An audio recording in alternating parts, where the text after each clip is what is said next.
Hello friends, my Pacific wall में आप सभी का स्वागत है। फ्रेंड्स, जैसा कि आप सब जानते ही हैं कि देवउठनी एकादशी के दिन तुलसी जी और शालिग्राम भगवान का विवाह संपन्न कराया जाता है।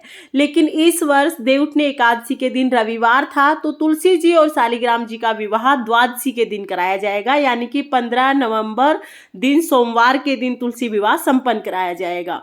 तुलसी विवाह संपन्न कराने की बहुत ही सरल विधि मैंने अपनी वीडियो में शेयर की है, जो कि आप मेरे चैनल पर जाकर देख सकते हैं। फ्रेंड्स, तुलसी विवाह संपन्न कराने के बाद हमें तुलसी विवाह की कहानी जरूर सुननी होती है। तुलसी विवाह की कथा सुने बगैर तुलसी विवाह का पूर्ण फल प्राप्त नहीं होता है।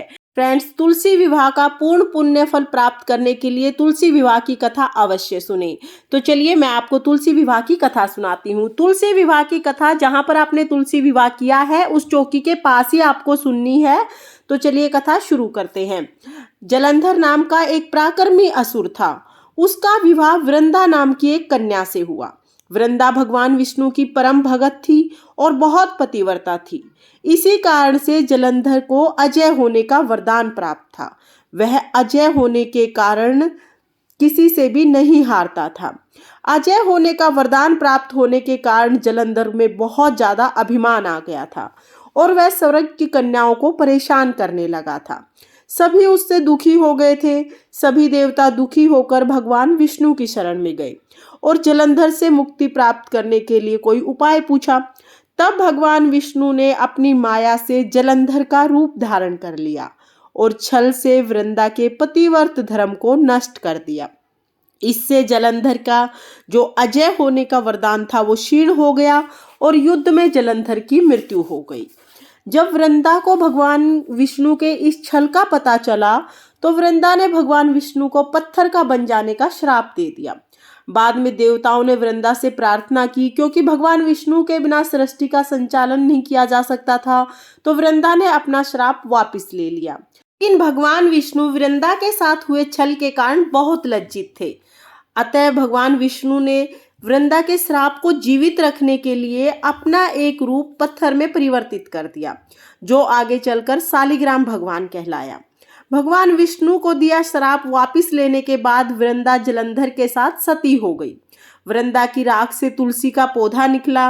वृंदा की मर्यादा और प्रभाव को बनाए रखने के लिए देवताओं ने भगवान विष्णु के शालिग्राम रूप का विवाह तुलसी जी से करा दिया।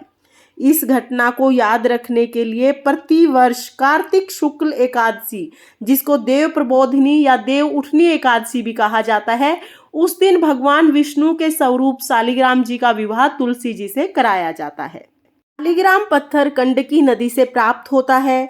भगवान विष्णु ने वृंदा से कहा कि तुम अगले जन्म में तुलसी के रूप में प्रकट होगी और लक्ष्मी जी से भी अधिक मुझे प्रिय होगी। तुम्हारा स्थान मेरे शीश पर होगा और मैं बिना तुम्हारे भोजन भी ग्रहण नहीं करूंगा। यही कारण है कि भगवान विष्णु को भोजन जब समर्पित किया जाता है तो उसमें तुलसी अवश्य रखी जाती है, क्योंकि भगवान विष्णु बगैर तुलसी के कोई भी प्रसाद स्वीकार नहीं करते हैं। भगवान विष्णु को रविवार का दिन अति प्रिय होता है और इस दिन तुलसी माता पूरी तरह से भक्ति में लीन होती हैं। उनकी भक्ति में विघ्न ना पड़े, इसी कारण से रविवार के दिन ना तो तुलसी जी को स्पर्श किया जाता है और ना ही तुलसी जी में जल सींचा जाता है। फ्रेंड्स, शालिग्राम भगवान को तुलसी जी से अलग बिल्कुल नहीं किया जाता है।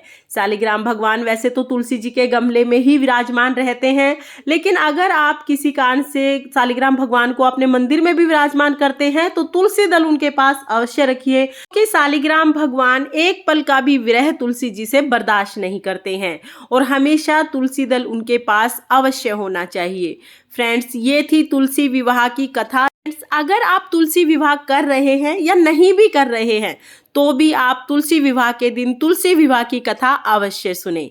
फ्रेंड्स, अगर आपको ये कथा पसंद आई हो तो वीडियो को लाइक करना, और अगर आपने अभी तक मेरे चैनल माय पैसिफिक वॉल को सब्सक्राइब नहीं किया है तो प्लीज़ सब्सक्राइब कर लेना और बेल आइकन को भी प्रेस कर देना, ताकि मेरी आने वाली वीडियोज़ का नोटिफिकेशन आपको मिल जाए। देखने के लिए बहुत बहुत धन्यवाद। राधे राधे।